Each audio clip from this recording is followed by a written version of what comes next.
Porque uno tiene un socio, ¿no? Uno tiene un socio porque se supone que uno tiene un objetivo, ¿no? Personal o comercial al que solo no puede llegar, ¿no? El acuerdo más importante, que nosotros legalmente le llamamos un acuerdo de accionistas o un acuerdo de socios, es como un matrimonio, ¿no? Porque en realidad somos accionistas 50-50 en la sociedad, mitad y mitad. ¿Y qué pasa si yo me muero? Tú ahora sos socia de mis hijas, preguntarle a otras personas y que te ayuden a pensar lo que no pensaste, ¿no? De repente un accionista minoritario que tiene el 5%, el 10%, tranca una venta porque él no quiere vender y el 90% quiere vender. Y nadie lo puede forzar a vender si no hay un convenio firmado. Alguien que está abriendo una empresa, ¿qué cosas sí o sí tiene que pensar aparte de este caso? Primero es todo lo laboral, ¿no? Y es engañoso porque la informalidad puede hacerme pensar que tengo una rentabilidad que realmente no tengo. Hola Guzmán, gracias por tomarte tu tiempo y estar acá acompañándonos hoy.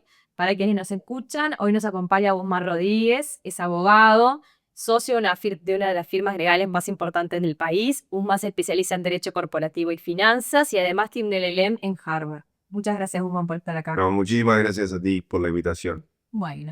Bueno, para empezar de lleno, hoy vamos a estar hablando de cómo ordenó la relación entre los socios, qué contratos son claves para que hay que sí o sí tener para que la empresa crezca.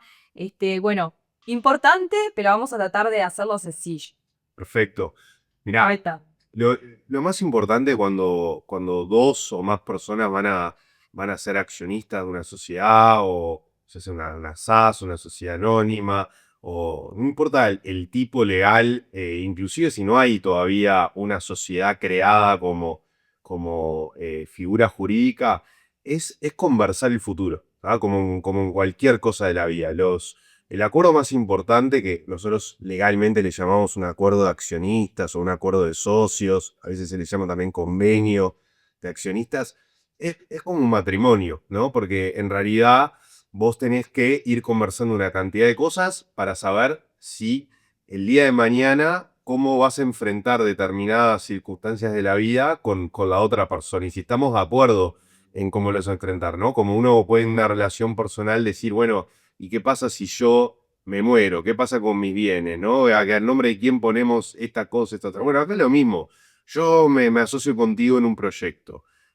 Somos accionistas 50-50 en la sociedad, mitad y mitad.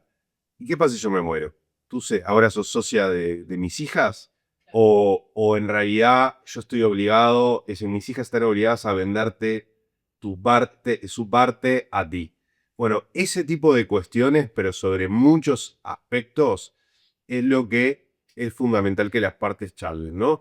Porque muchas veces, decir, ¿por qué uno tiene un socio, ¿no? Uno tiene un socio porque se supone que uno tiene un objetivo, ¿no? Personal o comercial al que solo no puede llegar, ¿no? Y entonces uno tiene un socio porque dice, yo con lo que contribuye la otra persona, puedo llegar a un objetivo. Ahora, eso es lo fundamental. Si falta eso, no hay en realidad un sentido a la sociedad. Pero después pueden pasar cosas en la relación, ¿no? Bueno, que a lo largo de los años vamos a querer reinvertir lo que ganamos en la sociedad o expandir la sociedad o vamos a querer distribuir la plata.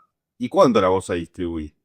¿Y vamos a querer sacar un financiamiento con un banco o no? ¿Qué pasa? ¿Quién va a trabajar en la compañía? ¿Qué pasa si tú un día trabajás en la compañía pero te querés ir?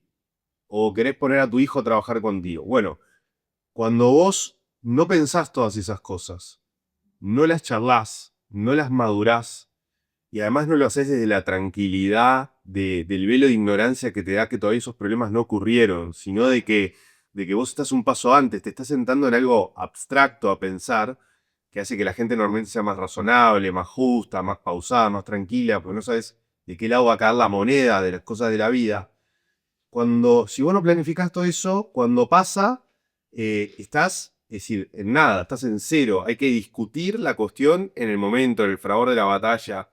Y además, las cosas que de repente se conversaron en un momento que tú decís, pero yo entendí esto, me dijiste esto, o fulano me dijo lo otro y después se murió, o le tuvo un problema, o lo que fuera, quedaron en los recuerdos de las personas, recuerdos de conversaciones, todo lo cual genera discusiones, peleas, angustias. Entonces, yo diría que para responder a lo que tú dices, el primer, después de que hay una sociedad formada, lo primero que hay que sentarse a hacer es discutir todo esto. Después se ve la forma jurídica que se plasma, ¿no? Claro. Pero lo primero es, vamos a un listado de todas estas cuestiones. Y bueno, normalmente después eso se termina plasmando en una reforma o del contrato social, de los estatutos de la sociedad, o un convenio de accionistas, o ambas cosas.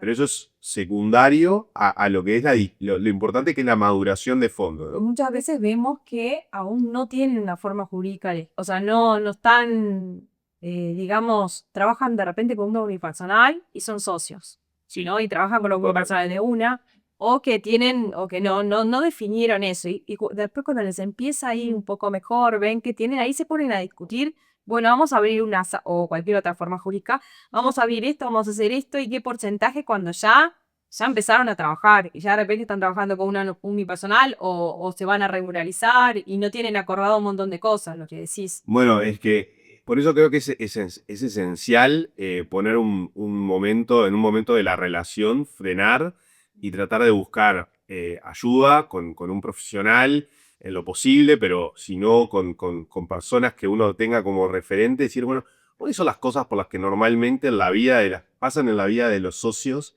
pasan en la vida de las compañías, y yo me toca adelantar a pensarlas hoy? Porque no podemos estar discutiendo cuando terminó el año, si yo soy accionista 50-50 o somos 60-40. Claro, ¿qué pasa? ¿Qué pasa eso? Sí.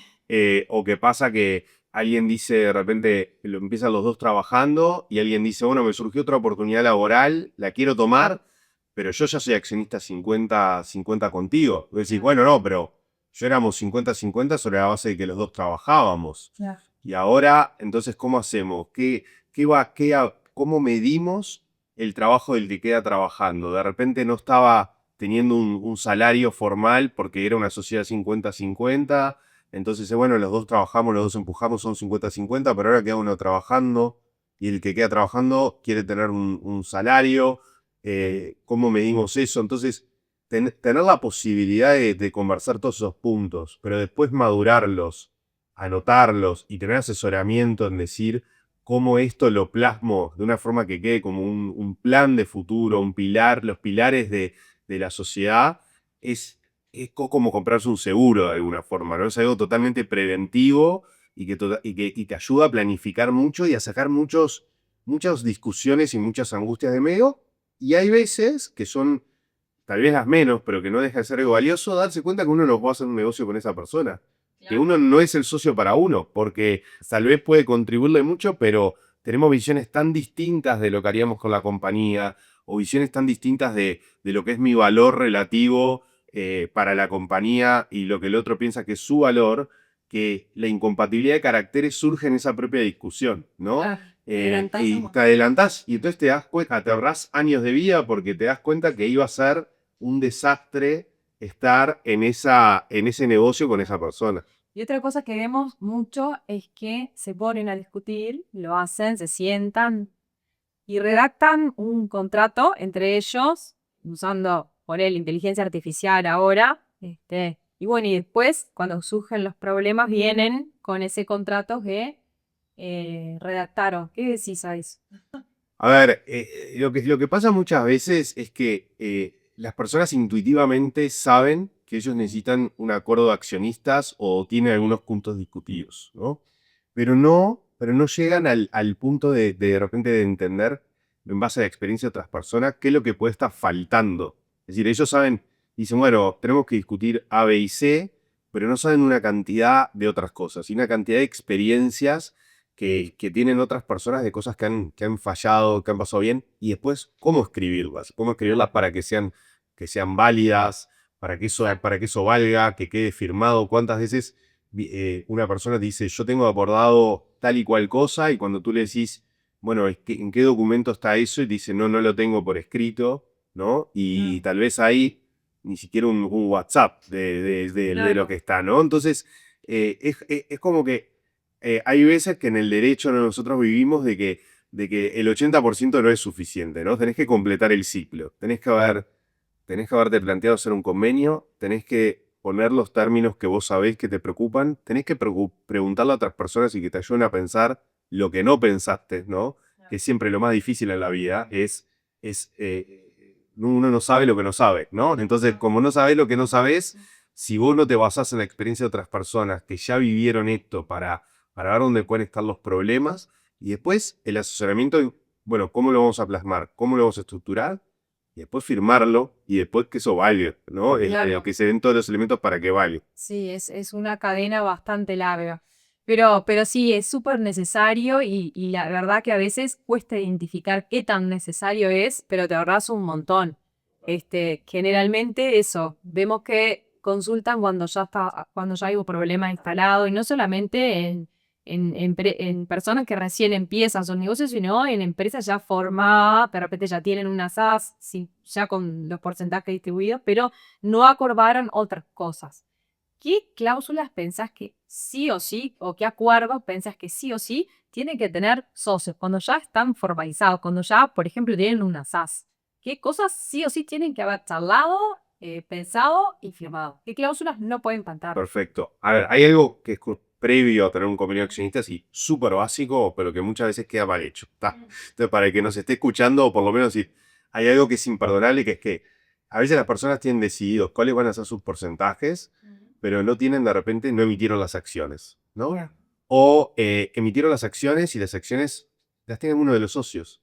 Entonces, cuando después hay un conflicto, te llaman, dicen, tengo un conflicto, No son todas las no sé acciones. dónde están las acciones. O somos accionistas 50-50, pero no se emitieron. Es decir, esas son cuestiones muy graves, ¿no? Entonces, hay que tener, es decir, primero que nada es que lo que uno tiene que lograr es que la documentación societaria refleje lo que se va pautando. No son meros papeles que van quedando ahí.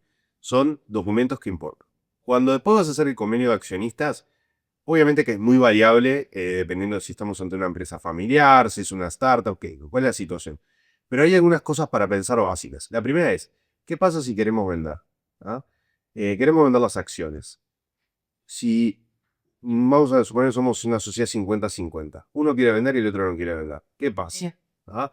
Entonces, o somos una sociedad en la que somos tres amigos, dos quieren vender, uno no quiere vender. ¿Por qué eso es muy importante? Porque normalmente, no siempre, pero lo más habitual es que el que compra quiere comprar el 100%. Entonces hemos visto familias que de repente tienen empresas muy importantes en el país que no tenían convenios de accionistas sobre la venta. Entonces, de repente un accionista minoritario que tiene el 5%, el 10%, tranca una venta porque él no quiere vender y el 90% quiere vender. Y nadie lo puede forzar a vender si no hay un convenio firmado. Entonces, estas cláusulas que tienen que ver sobre qué pasa en un escenario de venta, qué pasa también si alguien muere, ¿no? Tú falleces. ¿Qué pasa? ¿Yo sigo el negocio con tus herederos o en realidad sigo yo solo? Está bien, sigo yo solo, pero ¿y cómo indemnizo a tus herederos por esa parte? ¿No? Entonces, esas conversaciones son muy estructurales, muy importantes. Y las otras tienen que ver, dependiendo obviamente del tipo de empresa, pero tiene que ver con cómo vamos a dirigir los negocios de la compañía. ¿Quién controla la compañía? ¿No? Normalmente es el accionista mayoritario, eso es lo que normalmente dice la ley, es, bueno, el que tiene el 50% más uno dirige. Pero hay veces que yo digo, bueno, mirá, a lo mejor tú tenés el 50% más uno, pero yo soy tu socio del 49 y quiero poder tener un veto, quiero poder tener que se requiera mi consentimiento para determinadas decisiones, ¿no? Claro. Entonces, cláusulas sobre ese punto, cláusulas sobre distribución de dividendos, ¿tá? Son muy importantes, sobre todo si uno es minoritario, porque son cuestiones que las decide la mayoría. Entonces, como las decide la mayoría, si tú sos minoritario, querés negociar de antemano y decir, mirá, yo no quiero que la sociedad nunca distribuya dividendos, yo quiero que distribuya al mínimo, ¿no? Y por encima de repente, el mínimo legal. Y también entran los temas de trabajo, como comentábamos antes, ¿no? ¿Cómo se va a valorar el trabajo? ¿Qué pasa si uno trabaja? ¿Pueden trabajar mis familiares, mis amigos? ¿Qué pasa si salgo del trabajo? Y también temas a veces de información, qué derechos de información tengo, no tengo, ¿ah? Ese tipo de cuestiones y muchas veces generan problemas los temas de no competencia. ¿Por qué? Porque típicamente los socios de una sociedad comercial, que sea sociedad anónima o sociedad por acciones simplificadas, a diferencia de otras formas sociales, no tienen una obligación de no competir. ¿Ah? Entonces, muchas veces en los convenios de accionistas sí se pacta la obligación de no competencia. Eso es muy importante porque cuando la persona discute, se pelea y después abre el convenio, a veces ve que dice, tengo una obligación de no competir por 4 años, por 5 años, esto es válido, no es válido, no me di cuenta la magnitud que tenía lo que firmaba cuando lo firmé, o por el contrario, mirá, se está yendo mi socio y no tengo una cláusula de competencia, ¿me puede competir o no me puede Va a competir? abrir lo mismo. Así que son cláusulas importantes. ¿Y qué tanta libertad tengo para determinar esas cláusulas? Mira, generalmente es mucha. Generalmente es mucha. Los convenios de accionistas en Uruguay, en general, la mayoría de los abogados que estudiamos el tema, vemos que hay bastante libertad. ¿Ah? No es absoluta, a veces hay plazos, por ejemplo, legales sobre límites legales sobre el plazo que puede tener un convenio, que es 15 años en materia de sociedades anónimas, que a veces es una complicación. Y bueno, buscamos formas de estructurar eso para que las partes queden obligadas de repente a renovar el plazo o queden obligadas a modificar el contrato de la sociedad de forma de que el plazo no sea solo de 15 años. Y hay algunas otras limitaciones, los temas de competencia a veces hacen surgir dudas sobre, digamos, la validez de determinadas cláusulas de no competencia, pero en general prima lo que las partes pacten. Y nuestros juzgados son respetuosos de que lo que las partes pacten va a ser válido. Bien, bien. ¿Qué otro tipo de contratos te parece que son esenciales? Saliéndonos un poco fuera de lo societario, pero sí, ¿qué contratos comerciales tenés una empresa? ¿Qué contratos comerciales tenés que pensar en tener o pensar en averiguar o pensar en buscar asesoramiento? ¿Qué tipo de contratos no pueden faltar qué le aconsejás a alguien que está abriendo una empresa? ¿Qué cosas sí o sí tiene que pensar aparte de esto que hablamos? Perfecto. A ver, primero es todo lo laboral, ¿no? Es decir, y por laboral ya sea que haya una relación de empleo o haya una persona que esté proveyendo servicios a la compañía, es bien importante que estén los términos pautados y legales y uno entender, digamos, que si está en cumplimiento de las leyes, qué problemas puede generar, porque a medida que las empresas crecen, ¿no? Muchas veces están al principio en una cierta informalidad en algún punto, no es totalmente 100% un cumplimiento con todo, y después cuando empiezan a crecer, eso no es sostenible, ¿no? Porque cuando alguien va a comprar una empresa, va a mirar que las cosas estén en orden, o cuando uno crece puede, decir, quieren prolijar todas las cuestiones, o puede tener inspecciones, y es engañoso, porque la informalidad puede hacerme pensar que tengo una rentabilidad que realmente no tengo, ¿no? Entonces, el hacer esos contratos y el que como ejercicio para entender de realmente y con asesoramiento decir, estoy en orden, no estoy en orden, qué me está faltando, cuáles son los términos que tengo con mis empleados, con las personas que me proveen servicios, es esencial. Y lo otro yo diría que es entender primero si la compañía tiene alguna relación clave con un cliente o con un proveedor o algún tipo de activo clave. Es decir, ahí yo aplicaría como una especie de eficiencia de decir, bueno, yo tengo que mirar el 80-20 acá. Es decir, ¿qué es lo más importante en mi compañía? ¿No? Si yo tengo, por ejemplo, una propiedad intelectual que es muy importante. Claro. Bueno, yo me tengo que concentrar en mirar y decir, esta propiedad intelectual, ¿cómo yo la obtuve? Tengo el contrato, si hay personas que trabajaron en esta propiedad intelectual o alguien la creó para mí, ¿qué prueba tengo de que esto se hizo para mí, como un encargo mío, que la propiedad intelectual es mía? ¿Qué derechos morales tiene esa persona? Ahora, si en verdad mi compañía no tiene una propiedad intelectual tan valiosa, pero tiene un cliente muy importante, bueno, yo me concentraría en eso, porque de repente el valor que tiene esos flujos de ingresos para la compañía y la previsibilidad de eso es muy importante. Entonces, poder tener eso documentado, ya sea por si me van a comprar la empresa, pero también con el propio cliente, para poder negociar, bueno, ¿qué pasa si me rescindís el contrato? De repente, bueno, me lo rescindís, me das tantos meses de pago, ¿no? Por la rescisión del contrato, eso te permite a ti desenredar las deudas que tengas de la empresa, cerrar ordenadamente o buscar otras oportunidades. Entonces, los contratos se tienen que ver no solamente como algo de que yo voy, documento y hago, son una oportunidad de negocios también, ¿no? Pues una oportunidad para madurar decisiones, para pensarlas estratégicamente y lo que la persona ve después, que es el papel, es decir, va a ser tan valioso o poco valioso como lo que fue ese proceso, ese pienso, esa estrategia que se le puso al documento, ¿no? Claro, perfecto. Bueno, Guzmán, muchas gracias por acompañarnos hoy, por todo este aporte que será muy valorado por nuestros oyentes y nada, te agradezco por tomarte el tiempo de estar acá. Un gusto, muchas gracias.